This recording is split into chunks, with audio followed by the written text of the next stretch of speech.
इस बिल के इंट्रोडक्शन से पहले हमने रूल 72 के तहत स्पीकर को हमने एक नोटिस भिजाया था कि हम इस बिल के इंट्रोडक्शन के खिलाफ हैं, राइट।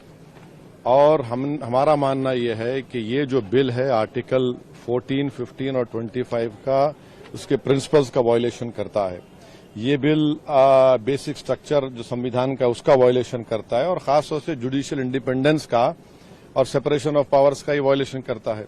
अब इसमें सबसे अहम बात यह है कि जो वक्फ बाय यूजर का सेक्शन 3RI है उसको ये कह रहे हैं कि वक्फ बाय यूजर को हम निकाल देंगे। कैसे निकालेंगे, क्यों निकालेंगे? आप इसलिए निकालेंगे ताकि आप जितने मस्जिदों पर RSS का दावा है वो छीनना चाह रहे हैं, आप जितने दरगाहों पर राइट विंग हिंदुत्व ऑर्गेनाइजेशन का दावा है, जैसा अपने मुंबई में हाजी मलंग की दरगाह है, छीनना चाह रहे।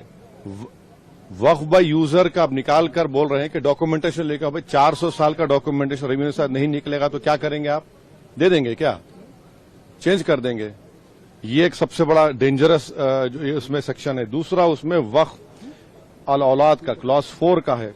देखिए भारत में जो कानून है ना वो किसी को रोकता नहीं है कि वो अपनी प्रॉपर्टी को विल के जरिए डिस्पोज करे या किसी को गिफ्ट दे।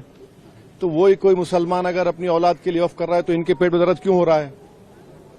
हिंदू एंडोमेंट बोर्ड में इजाजत है इसकी, सब जगह दूसरे गुरुद्वारा प्रबंधन कमेटी में इजाजत है, तो मुसलमानों के वक्फ बोर्ड में क्यों नहीं होगा?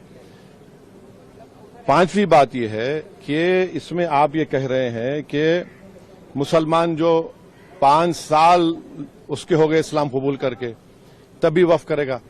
ये फ्रीडम ऑफ रिलीजन का ग्रेव वायलेशन है। अच्छा, दूसरे रिलीजन को मानने वालों के लिए ऐसा कानून है? नहीं है। और आप कौन होते हैं तय करने वाले मुसलमान हुआ नहीं हुआ? 5 साल उसको रुकना चाहिए तभी जाकर, माने आप वेट करेंगे हैं? और ये और एक उसमें जो बात जो ऑब्जेक्शनेबल है वो ये है कि अगर कोई सेक्शन 61 में आपने डीएम को बहुत पावर्स दे दिए, अब डीएम कोई फैसला करता है वक्फ बोर्ड के खिलाफ, मुझे ट्राइब्यूनल जाना है। अब ट्राइब्यूनल पहले क्या था, एक जज था, डिस्ट्रिक्ट जज, सीनियर सीजे अपॉइंट, और 2 लोग थे। अब कह रहे हैं कि ट्राइब्यूनल में 2 लोग होंगे, रिटायर्ड डिस्ट्रिक्ट जज और एक ऑफिसर होगा, क्या होगा वो, ज्वाइंट सेक्रेटरी रैंक का। कोई ज्वाइंट सेक्रेटरी रैंक का ऑफिसर बैठकर रिटायर्ड कलेक्टर के खिलाफ ऑर्डर देगा? तो ये खुद अच्छा, और एक बात, कलेक्टर कैसे जज बनेगा? फैसला भी वही करेगा, जज भी वही करेगा। ये प्रिंसिपल नेचुरल जस्टिस के खिलाफ है।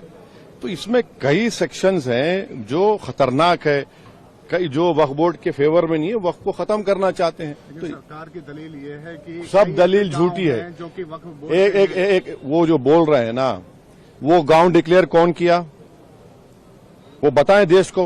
वो गांव डिक्लेयर अगर हुआ है तो वक्फ बोर्ड पे नहीं बोलने पे नहीं हुआ है, इसलिए हुआ है कि सर्वे कमिश्नर की रिपोर्ट आई, उसके बाद गजीट इशू हुआ, और गजीट के लिए 1 साल का टाइम मुसलमानों के लिए, नॉन मुस्लिम के लिए कभी भी टाइम है। आप उसको ऑब्जेक्ट करिए ना। हैदराबाद में भी ऐसे के प्रॉपर्टीज थे जिनको गजीट के बाद भी कोर्ट ने ओवररूल किया। आप मिसालें दे रहे हैं। ये सुनेरी बाग की मस्जिद का अगर डॉक्यूमेंटेशन लाओ कहां से लाएंगे बताइए? मेरे पास तो मंत्र शंतर नहीं है कि 200 साल पुराने के मरने वालों की रूहों को बुलाकर मंत्री जी के पास ले जाऊं कि देखो ये रूह है और ये कह रही कि वक्फ है। ये क्या बात कर रहे हैं? तो ये लेजिस्लेशन नहीं है वक्फ को बुलडोज करके खत्म करने का, मुसलमान इजाजत लूटने का है। को गया है, आप लोग विरोध कर रहे थे, आपको लगता है कि जेपीसी से ये अभी इतना जल्दी बोलना गलत होगा। जेपीसी का भी स्पीकर साहब उसको बनाएंगे, क्या होगा देखते हैं।